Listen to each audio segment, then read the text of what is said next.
dia a todos. Então, no último domingo, nós iniciamos o capítulo 6, falando da fidelidade a Deus.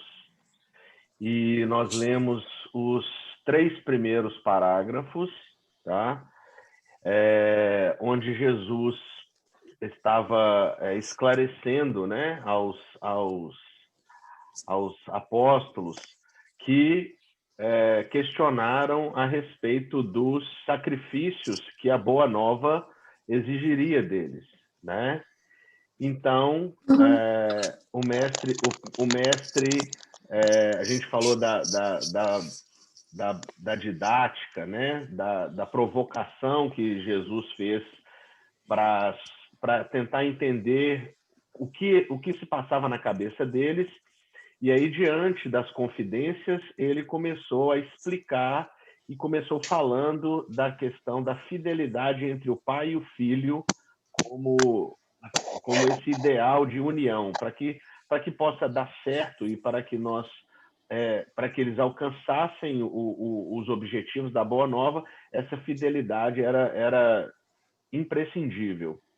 E aí nós terminamos, né, aí na última frase do 3º parágrafo: não seria repudiarmos o título de filhos amorosos o fato de nos deixarmos absorver no afastamento, favorecendo a negação? Então a gente continua a partir de aqui. Como os discípulos o escutassem atentos, bebendo-lhe os ensinos, o mestre acrescentou: tudo na vida tem o preço que lhe corresponde. Se vacilais, receosos ante as bênçãos do sacrifício e as alegrias do trabalho, meditai nos tributos que a fidelidade ao mundo exige. O prazer não costuma cobrar do homem um imposto alto e doloroso? Quanto pagarão em flagelações íntimas o vaidoso e o avarento? Qual o preço que o mundo reclama ao gozador e ao mentiroso? Ao clarão alvacento da lua, como pai bondoso, rodeado de seus filhinhos, Jesus reconheceu que os discípulos, diante das suas cariciosas perguntas, haviam transformado a atitude mental, como que iluminados por súbito clarão. Alguém quer falar alguma coisa? Eu queria, Rafa, só um pouquinho. Não consigo voltar aqui. Não, é só porque acho que a gente, no último capítulo, até o Admir comentou sobre a questão da fidelidade, né? O que seria, como a gente seria fiel.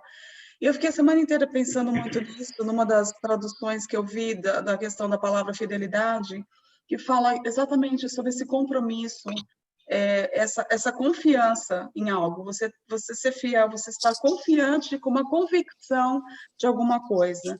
Então, eu acho que nesse parágrafo aqui, esse convite que Jesus fala, é porque a gente sempre está comprometido, a gente é fiel sempre a alguma coisa, né? A gente tem dentro da gente, quando a gente decide alguma coisa, nós criamos uma relação de confiança, de fidelidade. Seja ela se você vai fazer exercício, se você vai emagrecer, ou um trabalho. A fidelidade é quando você realmente acredita e segue aquilo. Então, para mim, eu já estava pensando nessa linha de seria fidelidade, porque então Deus dia seria 15? Fiel. 15. Oi? Obrigada. Acho que o microfone da Diana está aberto. Não, gente, deixa só aberto o microfone das pessoas que vão falar, né? Não gente, fica... o meu tá fechado. Não é a Aline, é da Aline. Ah, tá. Aline. Não, que eu achei que ela ia falar alguma coisa. Que vacilo. Desculpa aí, gente. Alguma coisa, não tem problema, não. Não, eu estou pensando nessa questão da fidelidade, porque é óbvio que, né, até o ponto tinha comentado que o pai dele falava: Deus não precisa ser fiel, né? Nós é que temos fidelidade a ele. Mas esse sentido desse comprometimento do amor de Deus pela gente, nessa fidelidade do que Deus tem certeza absoluta da criação dele, desse relacionamento com a gente. Então, essa fidelidade nossa a ele, nessa colocação aqui, no meu ponto de vista, foi assim: o quanto que eu sou comprometido, o quanto que eu acredito nesse relacionamento. E aqui, então, o Jesus coloca a questão do mundo. Ou seja, a partir do momento que o prazer, se você opta por algumas coisas, você está sendo fiel àquilo, você vai estar tendo um retorno. Então, quando a gente se compromete com algumas coisas aqui do mundo, ele fala que o prazer cobra do homem imposto alto e doloroso, né? Ou quantos pagarão flagelações íntimas, o vaidoso e o avarento. Então, mas assim, onde é que a gente está colocando a nossa fidelidade? Onde é que a gente está caminhando? Era só um pouco isso que eu fiquei meditando a semana inteira, nessa questão da fidelidade. E já que Marisa você... quer falar. Ah, tá. Eu não consigo ver a mão, tá? De quem está levantando aqui. Não, pode ficar sossegado. Ricardo está no comando. Não, eu estava ouvindo a Estela falar isso sobre a fidelidade. Realmente é importante, né? O título da lição é essa, do capítulo. E essa fidelidade, Estela, eu também acho que é isso, é da fé, né? Quem me falou isso, que a gente conversou um pouquinho, foi o José, ontem. A fé, porque fé parece uma palavra assim, meia religiosa, né? Então, as pessoas ficam assim, preocupadas, tenho fé, não tenho fé, fé de mais, fé de menos. Mas a fé é a confiança. Eu acho que a fidelidade vem da confiança. Se a gente confia em Deus, automaticamente seremos fiéis. Quando você confia em alguém, você vai, às vezes, de olhos fechados para uma decisão, ou fazer alguma coisa, ou tomar um rumo, pela confiança que você tem na pessoa. Então, essa fidelidade a Deus temos ou não confiança no Criador, né? Nesse ser que cultuamos desde sempre. No relacionamento. No relacionamento. Cultuamos desde que éramos completamente atrasados, onde ficávamos divinizando a chuva, o fogo, porque não entendíamos, mas sabíamos dentro de nós que existia uma força maior que governava aquilo tudo. Sabemos ainda disso, mas às vezes nos tornamos tão materiais e nos endeusamos tanto que nos afastamos do verdadeiro, do nosso verdadeiro potencial divino, né, que é Deus, que está dentro de nós, né? Acreditamos às vezes mais em nós do que em nós dois. Nós e ele. Eu posso falar? Você está na coordenação, você está. Tá, eu levantei a mão para falar e eu só queria acrescentar o seguinte: fidelidade a Deus é aceitar livremente a sua vontade. É confiança. É uma observação rigorosa da verdade. É aceitar livremente, confiando que ele sabe a lei. Foi ele que criou, né? É só isso que eu queria. O Rafa e o Márcio. Então, Márcio. eu queria só abrir um parênteses aqui, porque eu fiz a leitura enquanto a Estela estava falando, todos estavam falando, eu li de novo e li umas 3 vezes mais aqui. E aí, né, como normalmente acontece, me veio a cena, né?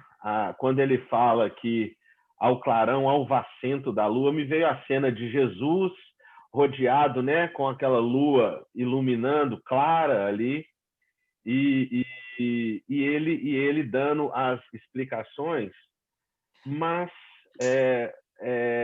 o que me chamou muita atenção foi de novo, né, a didática e a forma como Jesus coloca os exemplos e as referências para eles, uma vez que eles já viviam naquela situação, numa sociedade em que eles viam o que acontecia, né, de cima para baixo ali, em relação aos que dominavam e ao povo. Então, você tinha os vaidosos, os avarentos, os que gozavam da vida, os que mentiam para se beneficiarem diante dos mais pobres. E ele usa o exemplo justamente para falar o que a Estela colocou, né? Olha só, vocês estão vendo como muitos vivem de uma forma e a nossa proposta na Boa Nova é outra, completamente diferente, e que aqueles que vivem dessa forma se desvirtua da vontade de Deus e da lei do Pai, né, vão ter a recompensa que eles merecem. É o imposto que vai ser cobrado deles, o prazer. E nós, na Boa Nova, né, mesmo que com todos os sacrifícios que nós vamos ter que fazer para que prevaleça a vontade do Pai, nós podemos ter certeza que a nossa recompensa vai ser a recompensa, né, do reino de Deus, do reino dos céus. Então eu vi e aí ele fecha, né? Então, como que num súbito clarão, a ficha, é a famosa, a ficha caiu para eles, né? Caiu a ficha. Eles viram ali, meu Deus, a gente estava num caminho completamente distorcido e diferente do que deve ser, e agora, para nos entregarmos e sermos fiéis, finalmente nós vamos chegar aonde desejamos com a Boa Nova. Márcio.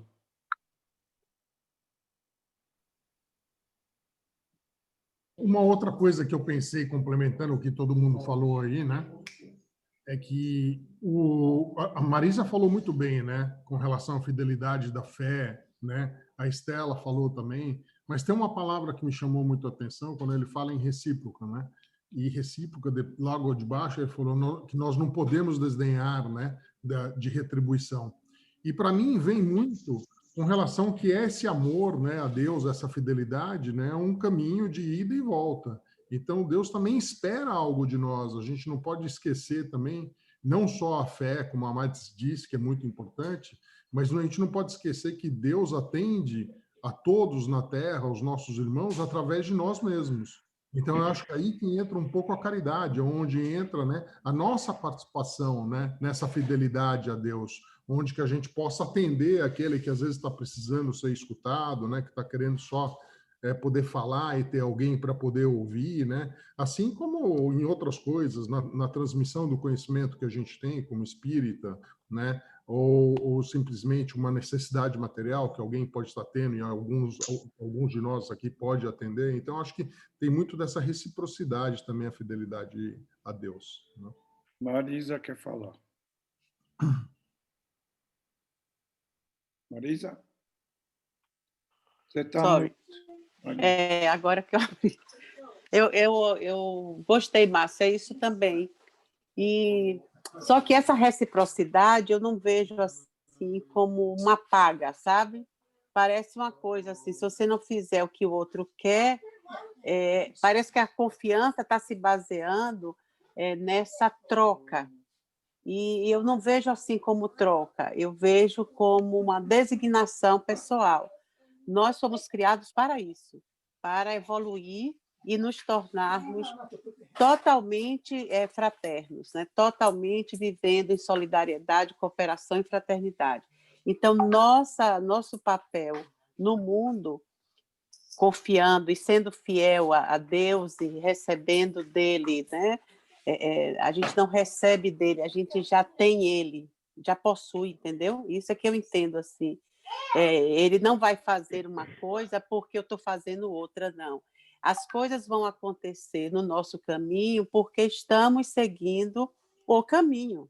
O caminho é esse. Quando eu desvio, eu choro. Quando eu volto, eu sorrio.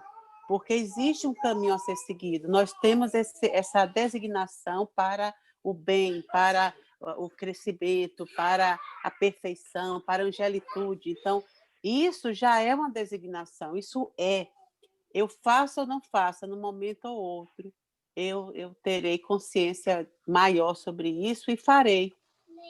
E aí é que, como Jesus dizia, eu e o Pai somos um. Quer dizer, não tem o retorno, as coisas se complementam, entendeu? Não sei se eu entendo.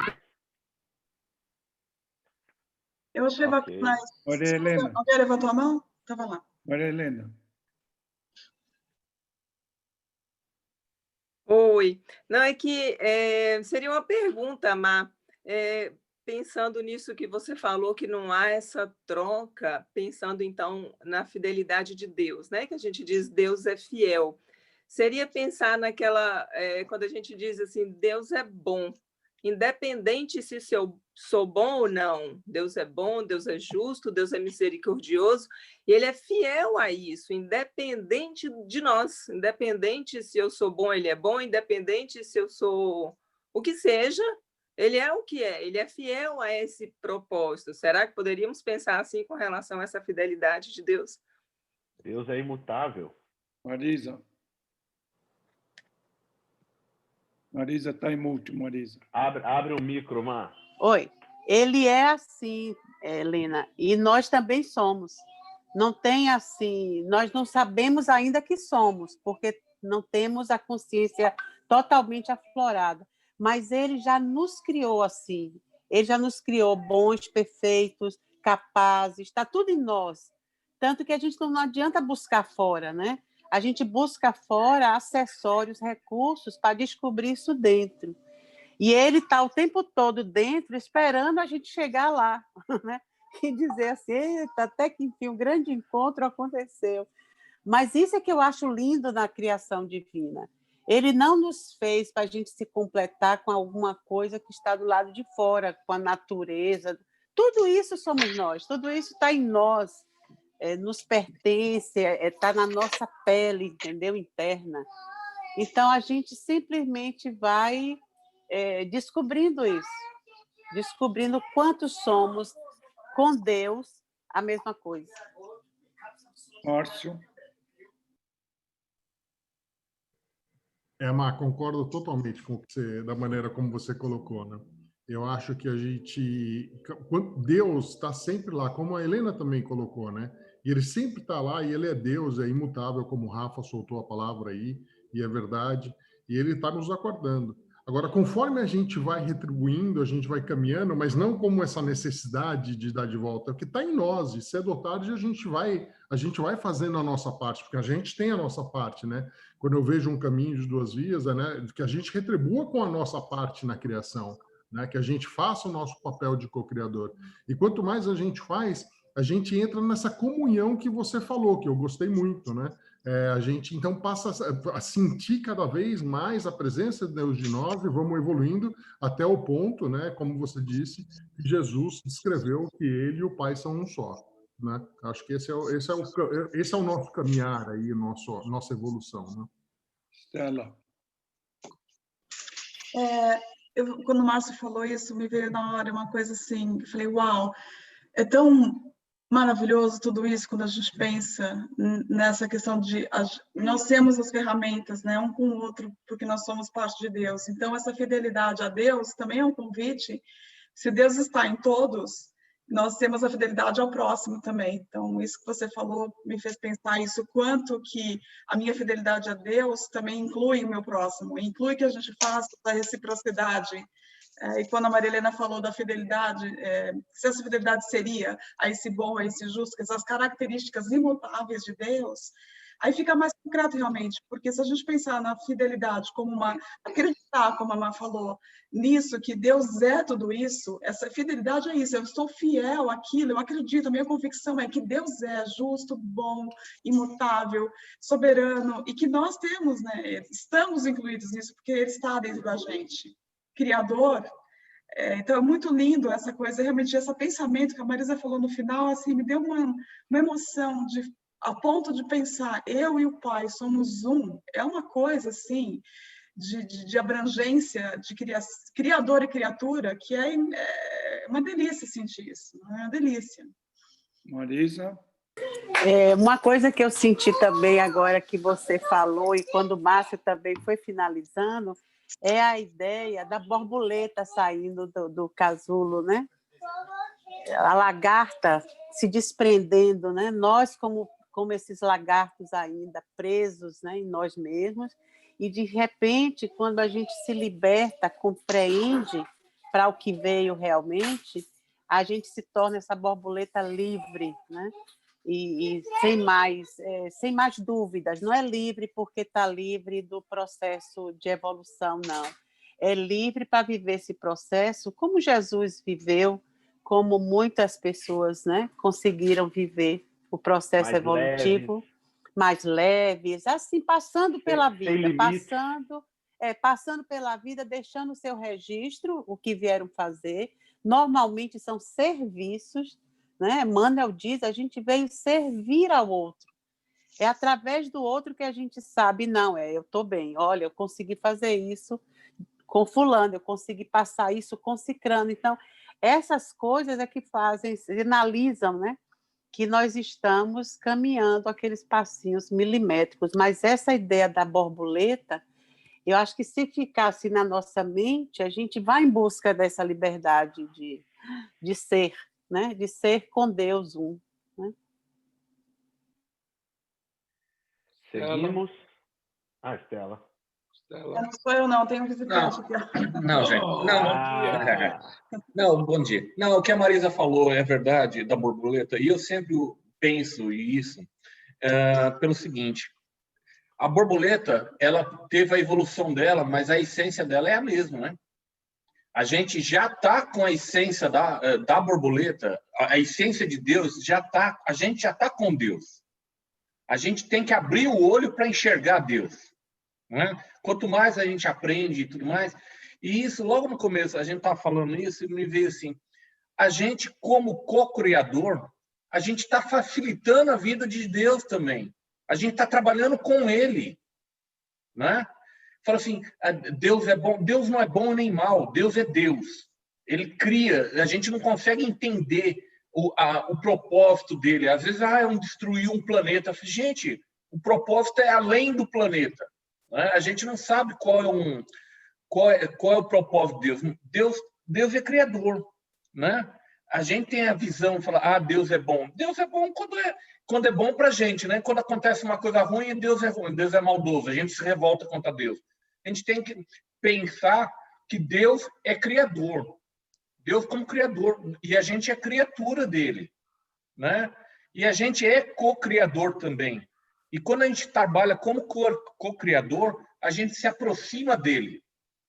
A gente trabalha junto com ele, né? Era mais ou menos isso que eu queria. Já passou já o que eu queria falar. Mas tudo bem, da borboleta era isso. Seguimos. Pode seguir, Rafa.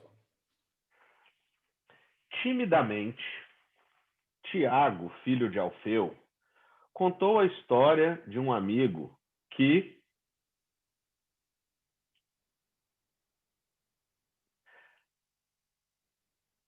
Não, Rafa, é lá no início.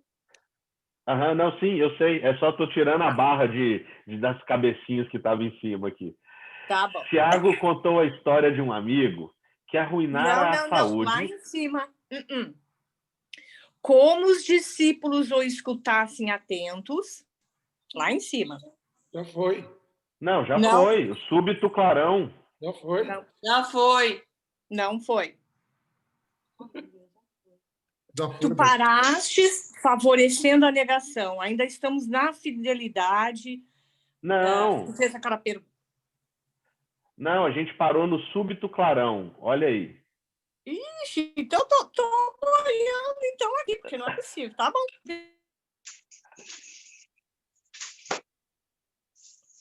Pode seguir? Podemos? Então vai. Tiago, filho de Alfeu, contou a história de um amigo que arruinara a saúde por excessos nos prazeres condenáveis. Tadeu falou de um conhecido que, depois de ganhar grande fortuna, se havia tornado avarento e mesquinho a ponto de privar-se do necessário para multiplicar o número de suas moedas, acabando assassinado pelos ladrões. Pedro recordou o caso de um pescador de sua intimidade que sucumbira tragicamente por efeito de sua desmedida ambição. Jesus, depois de ouvi-los, satisfeito, perguntou: não achais enorme o tributo que o mundo exige dos que se apegam aos seus gozos e riquezas? Se o mundo pede tanto, por que não poderia Deus pedir-nos lealdade ao coração? Trabalhamos agora pela instituição divina do seu reino na terra, mas desde quando estará o Pai trabalhando por nós? Olha que beleza, né?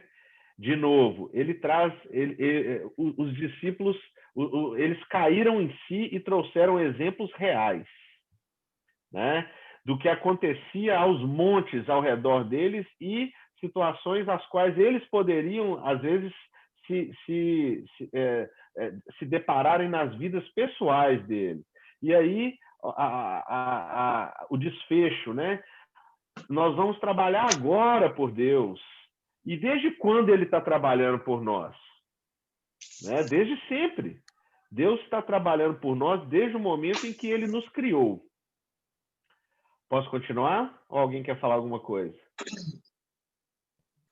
Eu quero falar porque eu fiquei pensando assim, essas coisas que Jesus coloca, a gente tão próxima desses apóstolos, é que Pedro logo lembrou do outro, né? Assim, puxa, não, o outro lá já vem na cabeça da gente. Nossa, mas eu conheço alguém assim.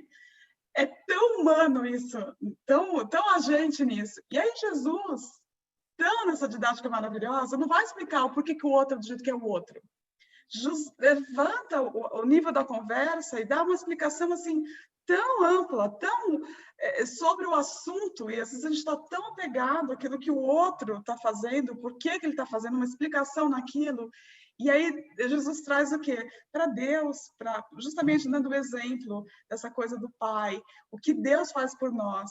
Então, assim, isso me chamou muita atenção por isso, porque, né, não sei vocês, mas às vezes a gente escuta uma coisa e fala, nossa, fulano, né? E aí você fala, não, é a gente, e isso de novo, essa parte de Jesus falando, trazendo para o maior, para o todo, para essa visão do Pai mesmo. Isso me chamou uma atenção bacana. Então vamos continuar. E aí, de novo, né? Jesus continua. As interrogativas pairavam no espaço sem resposta dos discípulos, porque, acima de tudo, eles ouviam a que lhes dava o próprio coração. Do firmamento infinito, os reflexos do luar se projetavam no lençol tranquilo do lago, dando a impressão de encantador caminho para o horizonte, aberto sobre as águas por entre deslumbramentos de luz. Enquanto os companheiros meditavam no que dissera Jesus, Tiago se lhe dirigiu nesses termos. Mestre, de novo aí, Estela, tenho um amigo de Corazim que vos ouviu a palavra santificante e desejava seguir-vos. Porém, asseverou-me que o reino pregado pela vossa bondade está cheio de numerosos obstáculos, acrescentando que Deus deve mostrar-se a nós, outros, somente na vitória e na ventura. Devo confessar que hesitei ante as suas observações, mas agora, esclarecido pelos vossos ensinamentos, melhor vos compreendo e afirmo-vos que nunca esquecerei minha fidelidade ao reino. Olha, é de arrepiar, né? É de arrepiar.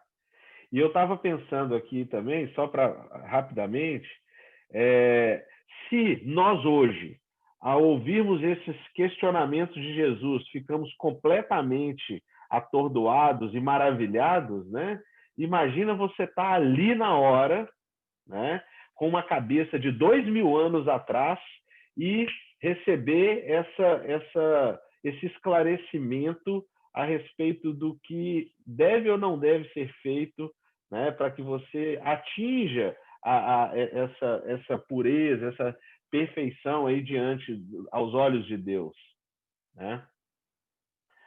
Alguém quer falar alguma coisa ou continuo? Eu quero, se não tiver ninguém levantando a mão. Pode falar, Estela. Não, porque quando eu li aqui, eu fui ver quem é esse amigo dele de Corazim. O que é Corazim? Talvez você saiba um pouco mais, Rafa, mas eu não me aprofundei muito, mas o que eu vi é que dessa cidade de Corazim, que é naquela região, tinha os judeus ortodoxos, né? Os judeus...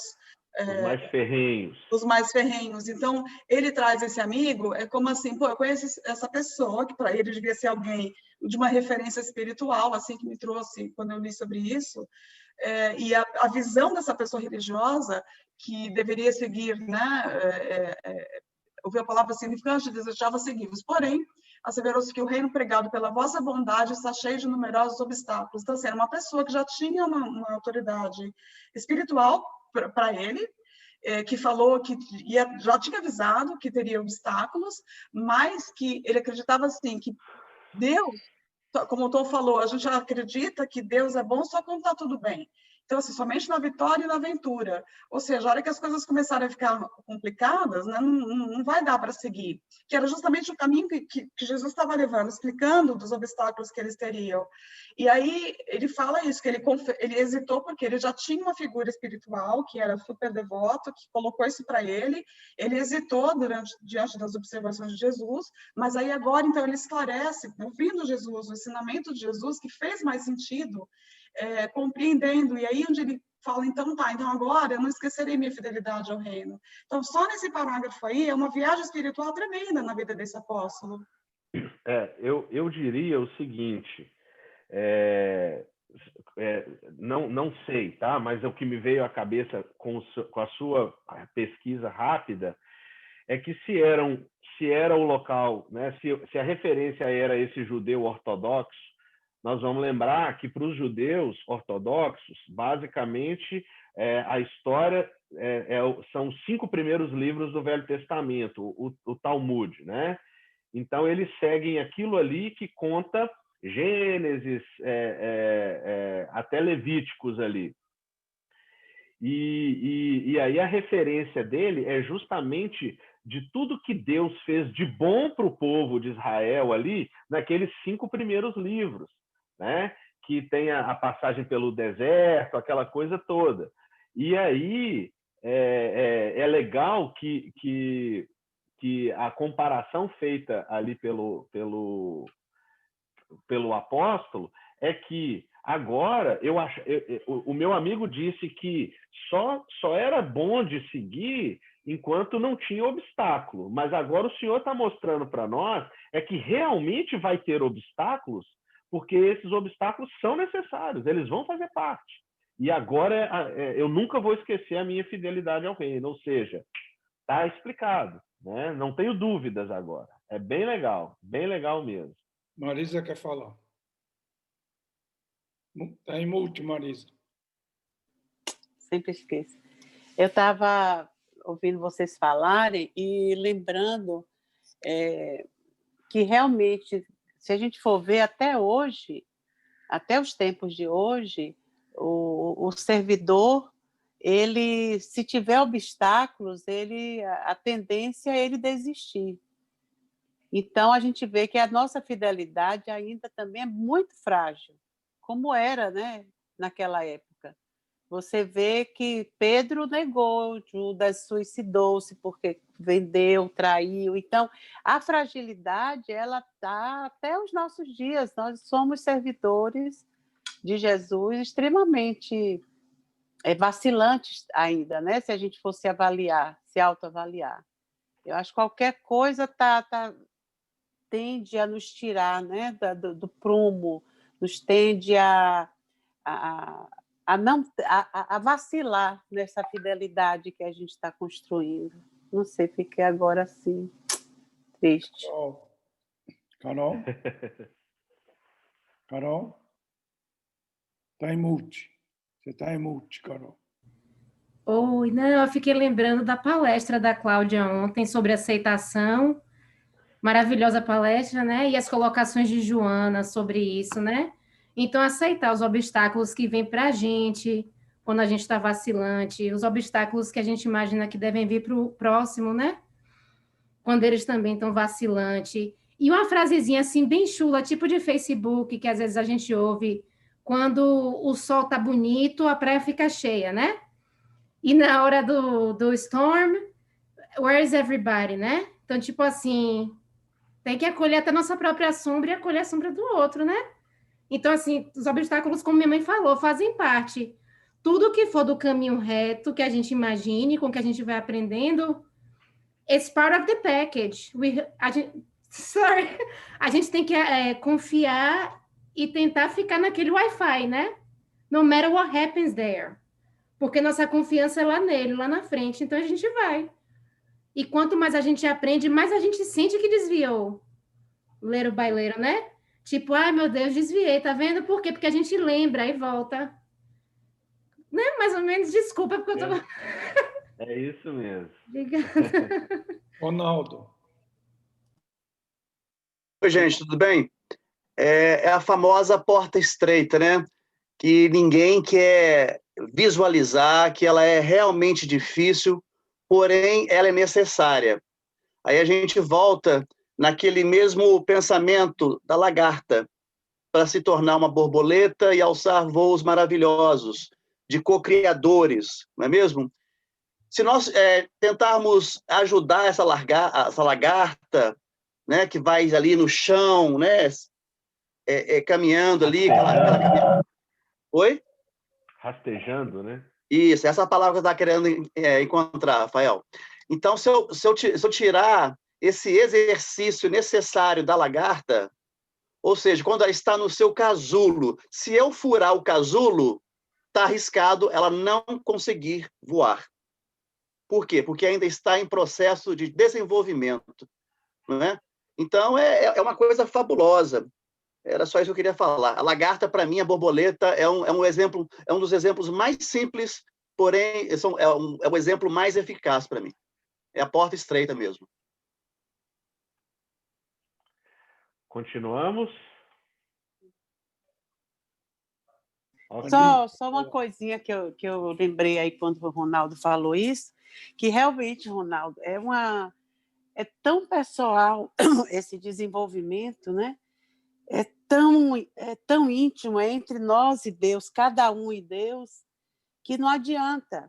Tem momentos cruciais da vida das pessoas que qualquer interferência você pode destruir todo um caminho que estava sendo trilhado né? É aquela coisa que às vezes a gente quer ser bonzinho, mas não, né? Às vezes tem que deixar o outro viver o inferno um pouquinho, para poder marcar. Bom, então aí vem Jesus mais uma vez com a bondade, com o amor, para esclarecer e acalmar, né, o espírito.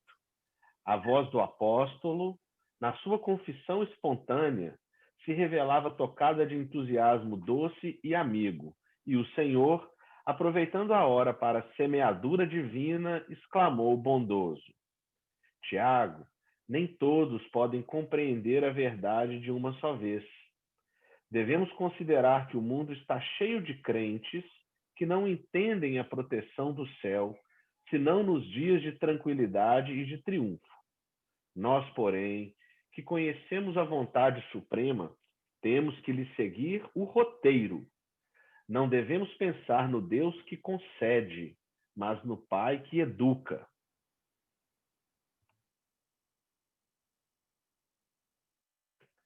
Não no Deus que recompensa, sim no Pai que aperfeiçoa.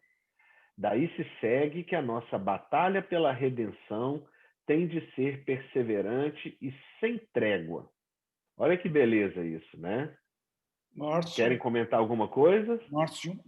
Márcio. Quando me veio aqui a cabeça nesse trecho aqui, na relação, né, para a gente poder entender um pouco, né, Jesus sempre nos dá essa correlação com a educação, com o pai. E a maioria de nós aqui, não sei quantos, mas alguns de nós já fomos, né, somos educadores hoje, somos pais, mas já tivemos na posição de criança. E me veio a lembrança que, às vezes, quando a gente é criança, né, você quer uma coisa e, por exemplo, teu pai te nega um sorvete porque, sei lá, não é dia de tomar sorvete, você vai ficar doente, com dor de garganta. E quando tira aquele sorvete, parece que o mundo acabou, né? Eu falo assim, mas como ele tirou minha bicicleta, meu sorvete?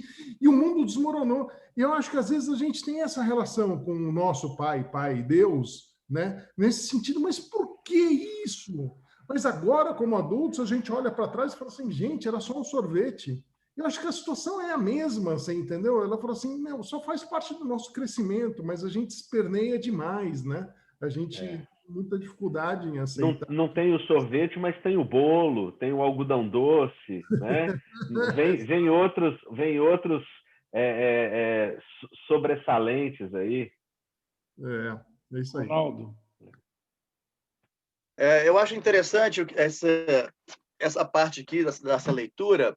Essa semana eu estava seguindo um raciocínio, um estudo de um amigo pelo Facebook, lá de Londres, e teve uma frase que me impactou muito, que diz o seguinte, de um livro do Chico: Deus é mais bonito nos dias difíceis. Porque em dia bom, a maioria de nós não está nem lembrando de Deus. É eu, vou curtir, vou curtir, vou curtir. Mas quando a tempestade descarrega em cima de nós temos que ir a quem? A quem está acima de mim, a quem realmente eu acho que pode me ajudar. Aí me veio uma lembrança de uma parte de um outro estudo de Francisco de Assis. Quando Francisco de Assis retorna, depois de um grande período de viagem com seus seguidores, à própria cidade, Assis. E ele volta cansado, fatigado, doente, faminto. E ele começa a bater na porta das pessoas em busca de ajuda, né? De um lugar para ficar e tudo. E quando ele bate, e ele se identifica: eu sou Francisco. As pessoas falam: olha, o Francisco já se foi há muito tempo, ele não está mais aqui entre a gente. Quer dizer, as pessoas o ignoraram diante da sua própria cidade. Aí o que acontece? Ele teve uma reação que surpreendeu muito os seus seguidores, e foi uma reação de alegria. Então, quando ele começou a saltar e festejar, os seguidores dele não entenderam. Espera aí, o que está acontecendo? Você está doente, faminto, fatigado, e você está celebrando? Aí ele pega e diz: pois é, quando todos aqui não me enxergam mais, eu sei que tem um que está por mim, que é Deus. Ou seja, naquele momento, ele enxergou ele e o Criador, que eram só eles dois. Então, é uma passagem muito bonita, que marca muito isso que nós acabamos de ler. Tá bom? Seguimos? Ok. Nesse ínterim, todos os companheiros de apostolado, manifestando o interesse que os esclarecimentos da noite lhes causavam, se puseram a perguntar com respeito e carinho. Mestre, exclamou um deles, não seria melhor fugirmos do mundo para viver na incessante contemplação do reino? Que diríamos do filho que se conservasse em perpétuo repouso junto de seu pai que trabalha sem cessar no labor da grande família? Respondeu Jesus. Mas de que modo se há de viver como homem e como apóstolo do reino de Deus na face deste mundo? Inquiriu Tadeu. Em verdade, esclareceu o Messias, ninguém pode servir simultaneamente a dois senhores. Fora absurdo viver ao mesmo tempo para os prazeres condenáveis da terra e para as virtudes sublimes do céu.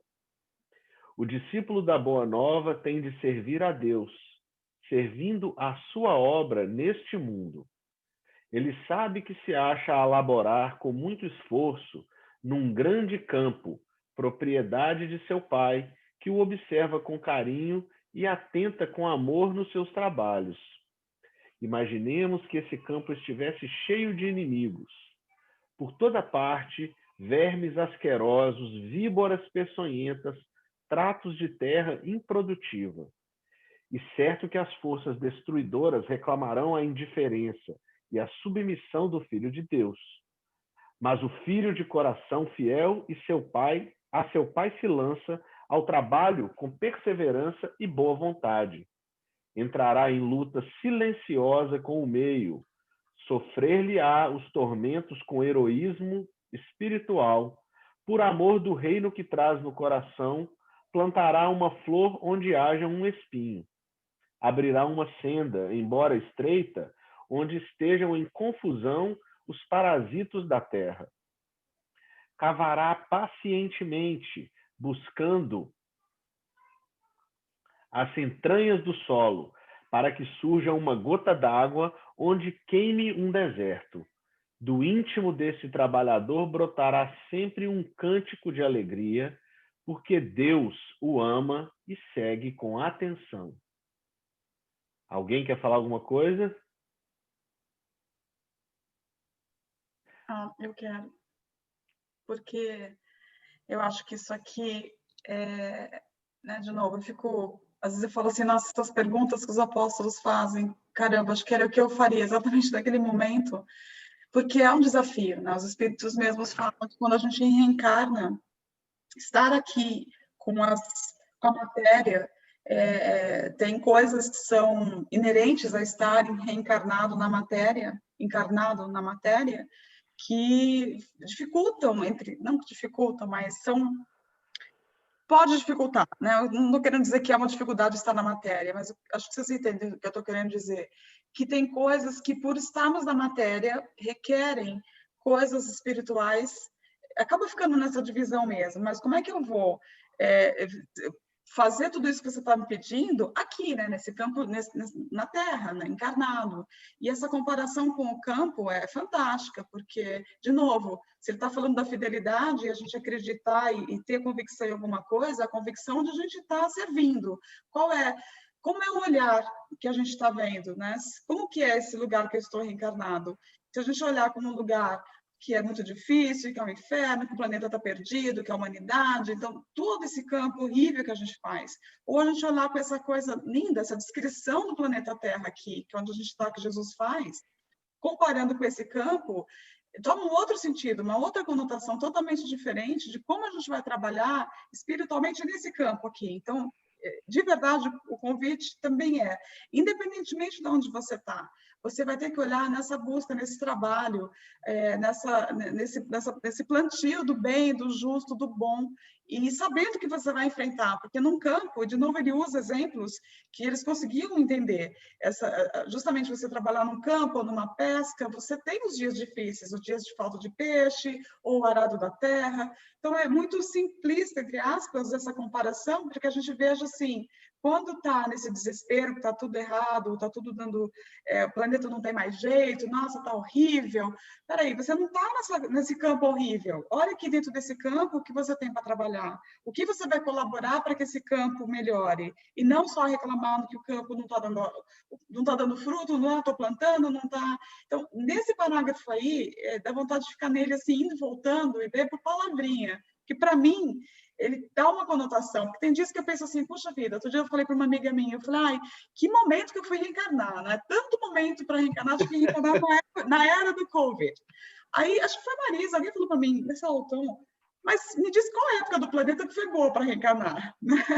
Assim, cada época teve a sua dificuldade, então essa visão também que ele faz, para a gente olhar, não dá para servir dois senhores por isso, porque a gente tem que estar, o nosso posicionamento diante de onde a gente está, do nosso campo de trabalho, da nossa família, da nossa casa, do nosso trabalho, o que a gente vai trabalhar nesse campo?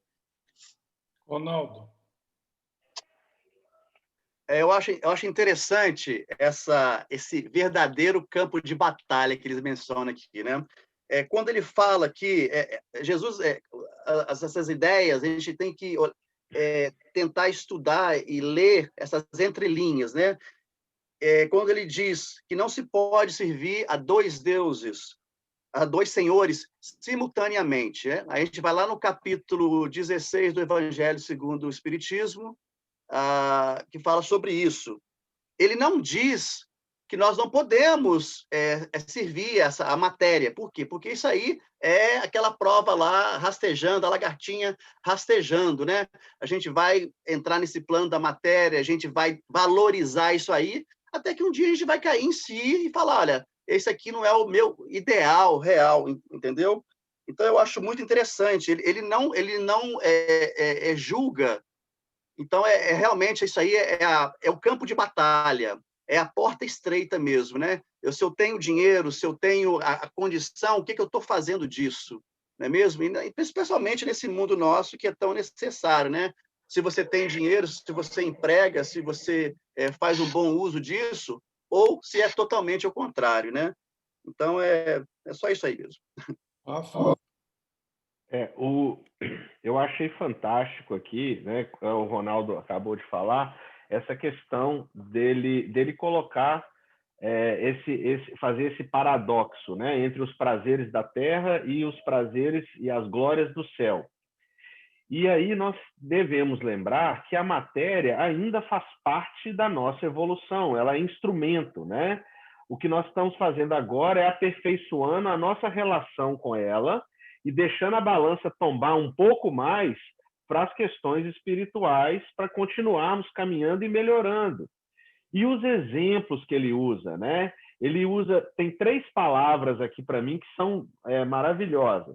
A perseverança e a boa vontade, que a Má falou, como ela entende que não é uma barganha, não tem que ser uma troca, porque tem muita gente que persevera, mas sem boa vontade, que é aquela coisa assim, eu vou fazer porque eu tenho que fazer, porque senão não vou ser salvo, senão eu não vou atingir a evolução, senão Deus não vai me abençoar, né?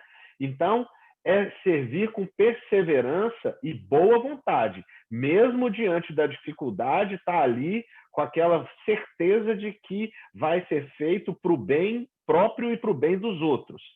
E aí ele vem assim para arrebentar, né? Que ele fala assim, ele fala da senda estreita que o Roberto falou, da porta estreita, né? E fala da questão aí de cavar pacientemente. Mesmo que o deserto esteja queimando, você vai cavar até que brote uma gota d'água. Isso não há esperança que caiba nessa frase, né? É o cúmulo da esperança, da paciência e da esperança. Stella. A última sentença desse parágrafo é maravilhosa, porque aí Jesus está lembrando exatamente o que ele está querendo dizer com essa fidelidade. Do íntimo desse trabalhador brotará sempre um cântico de alegria, porque Deus o ama e segue com atenção. Assim, de novo, a lembrança dele, Ronaldo fazendo um coraçãozinho. Isso ficou assim. Então, 2 coisas que me chamam a atenção. Primeiro, que ele fala que vai brotar um cântico de alegria do nosso coração. Ele não fala que a gente vai perceber esse amor de Deus, mas ele fala que a gente vai perceber essa alegria no nosso coração, vírgula. E ele explica o porquê. A gente não entende ainda o porquê, mas porque Deus o ama e segue com atenção. O Deus imutável. É simples assim. Deus nos ama e nos segue com atenção. Cara, isso aí dá para levar a semana inteira. Ele me ama e vai me seguir com atenção. É demais esse texto, é muito lindo. Marisa? Eu estava vendo essa fala de vocês e lembrando quando o Ronaldo citou o Evangelho, né? Que tem um capítulo, não se pode servir a Deus e a mamon, e que a sua mão esquerda não saiba o que a direita faz. Então, é viver no mundo como espíritos, né? Ou seja, não contabilizar as atitudes voltadas para essa fidelidade a Deus, senão a gente se perde. Porque sempre vai ficar parecendo que se eu estou no mundo, então eu tenho que me dedicar às coisas da matéria. Quando eu fizer isso, também está certo. Está, mas eu serei sempre um espírito imortal transitando temporariamente na matéria. Ou seja, essa fidelidade a Deus, essa não contabilização das minhas boas ações, da minha doação, ou do meu serviço, ela não pode ser contabilizada do mesmo jeito que eu contabilizo o meu trabalho material, entendeu? Por isso que eu acho que ele diz, não se pode servir a Deus e a mamon, porque a servir a Deus é completamente diferente, porque servir a Deus, eu estou me servindo, eu já estou ganhando antes de fazer, porque eu já tenho o prêmio, eu já tenho qual vai ser o final, o meu final eu sei, qual é? A certeza da vitória. A certeza da vitória. Então, é diferente, por isso que eu sei que eu não posso servir a Deus e a mamon de forma nenhuma, não tem nem como comparar, né? E nem deixar que a mão esquerda saiba o que a direita está fazendo, senão na hora eu vou pesar. Vixe, Maria, estou fazendo mais aqui do que ali, né? Nós somos terríveis. Maria Helena. É só colocar aqui uma coisa que me ajudou a compreender um pouco essa coisa de não é possível servir a Deus e a mamon, servir ao céu e ao mundo ao mesmo tempo. Me ajudou quando eu ouvi alguém dizer assim que o nosso coração não pode amar e odiar ao mesmo tempo. Não cabe. Se você odeia, você não ama. Se você ama, você não odeia. E aí, quando eu vi essa explicação assim, falando que não cabe essas duas coisas no mesmo tempo, ou é uma coisa ou é outra, não dá para ser flexível aí, não dá para ser, não cabe. Aí eu Meio ódio e conectei meio um amor. pouco com essa coisa, não dá para servir ao mesmo tempo as duas coisas, né? A Deus e ao mundo. Me ajudou a compreender um pouquinho, eu não sei. Ronaldo. Ô, gente, só para lembrar, vocês lembram daquela passagem do jovem rico? Que ele chega para Jesus e indaga a Jesus, né? Como é que eu faço para entrar no reino dos céus, né? E Jesus fala sobre os mandamentos de Moisés, aquela coisa toda, e ele fala, olha, isso aí eu já faço. Ou seja, era um jovem rico que seguia as leis mosaicas, era uma pessoa boa. Aí Jesus completa, então você pega, vende tudo aquilo que você tem, dá aos pobres e me segue. Aí veio o grande empecilho. Por quê? Porque ele estava muito agarrado ali aos bens materiais, né? Que a gente não sabe, mas provavelmente foi uma pessoa que trabalhou arduamente para adquirir tudo aquilo. Legal, não tem nada de errado com isso. Mas, naquele momento, ele não estava preparado para se livrar dos seus bens materiais, apesar de ser uma coisa boa. Mas aí, uma grande pergunta, que toda vez que eu vejo essa passagem, fica em mim, da mesma maneira que ficou quando Jesus tem aquela conversa com Plúbio Lentulus. Né? O que ficou na cabeça desse jovem rico depois dessa sugestão de Jesus? Jesus não sugere a ele, vende e me segue. Então, assim, com o passar dos séculos, dos milênios, a gente tem certeza que isso aí teve um grande impacto na vida desse jovem. Né? Então, assim, onde estaria esse espírito hoje? Né? O que essa indagação, essa sugestão do Cristo teria feito no espírito dele? Né? Ô Ronaldo, e ele não estava pronto nem para entender a sugestão, né?